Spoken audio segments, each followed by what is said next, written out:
The divers were not looking for survivors, they were looking for bodies. The tugboat Jascon 4 had sunk 3 days earlier, capsized by a massive wave in the Atlantic Ocean, 20 miles off the coast of Nigeria. 12 crew members had been on board. The rescue teams had given up hope. After 72 hours at the bottom of the ocean, nobody could possibly still be alive.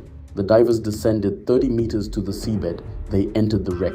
They began the grim work of recovering bodies. And then a hand came out of the darkness. One of the divers reached toward it, assuming it was another corpse. The hand grabbed him back. In the control room on the surface, watching through underwater cameras, the project manager later said everyone shot back from the screen in shock, because that hand belonged to someone who was alive, someone who had been sitting alone at the bottom of the Atlantic Ocean for 3 days. His name was Harrison Okene. He was 29 years old. He was the ship's cook, and his story of how he survived is one of the most extraordinary accounts of human endurance ever documented. It began at 4:30 in the morning on May 26, 2013. Harrison Okene was an early riser. While his crewmates slept, their cabin doors locked from the inside as a precaution against pirates, which was standard practice in Nigerian waters.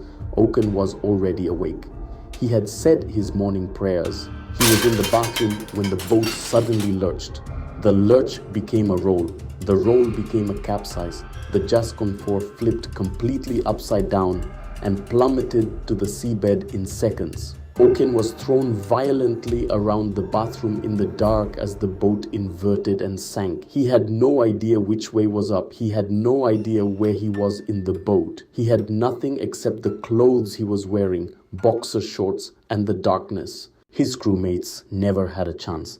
Their cabin doors were locked. They were trapped. All 11 of them drowned in the first minutes after the capsize. Okene survived because he was already awake, because he was in the bathroom, because his door was unlocked. Before we go further, if you're finding this story as extraordinary as I do, hit that subscribe button and turn on notifications. We find these incredible true stories every single day, and you won't want to miss what's coming next.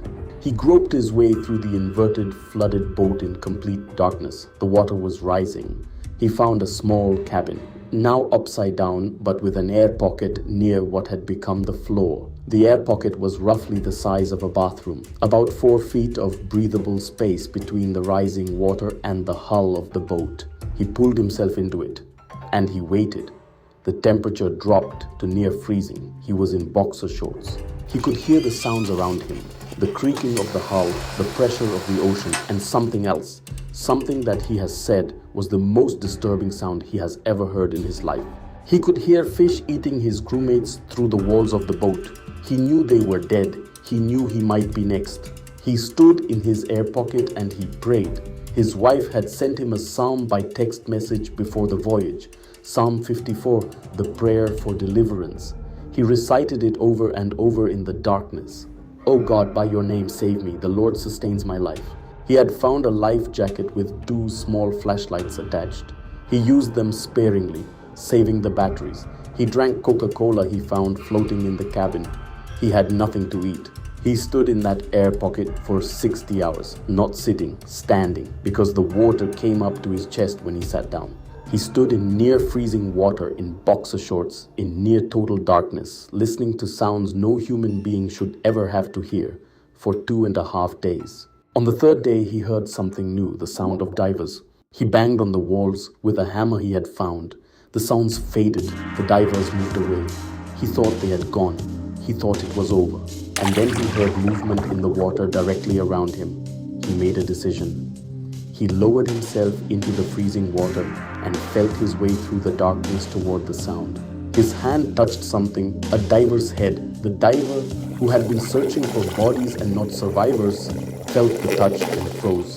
Then Okene grabbed him. The diver grabbed back. And in the control room, 30 meters above, everyone watching the camera feed shot back from their screens.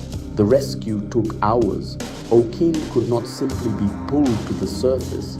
After 60 hours at depth, a rapid ascent would have killed him. He was fitted with diving equipment. He breathed through a regulator for the first time in his life.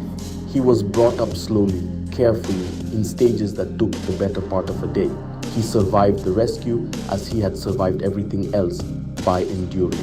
When he finally reached the surface, Harrison Okene was suffering from severe hypothermia. He was emaciated. He had been in near freezing water for 3 days.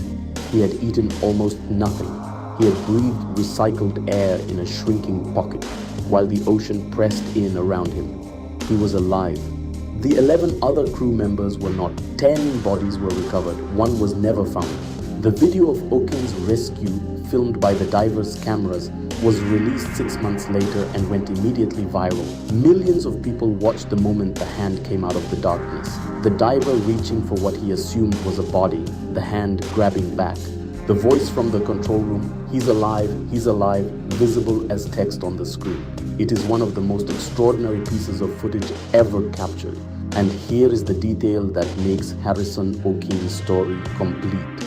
After everything he had been through, after 3 days alone at the bottom of the Atlantic, after hearing his crewmates die through the walls, after standing in freezing water in the dark, reciting the same psalm over and over for 60 hours. Harrison Okene became a professional diver. He trained, he qualified. He went back into the ocean that had nearly killed him and made it his profession. When asked why, he said he had no fear of it anymore. He said the ocean had taken everything it could take from him. And he was still there. He was still there. Drop a comment below. Could you have survived those 60 hours? What do you think kept Harrison Okene alive? We cover the most mind-blowing true stories from around the world every single week. Hit subscribe and turn on notifications because you will not want to miss what is coming next. See you in the next one.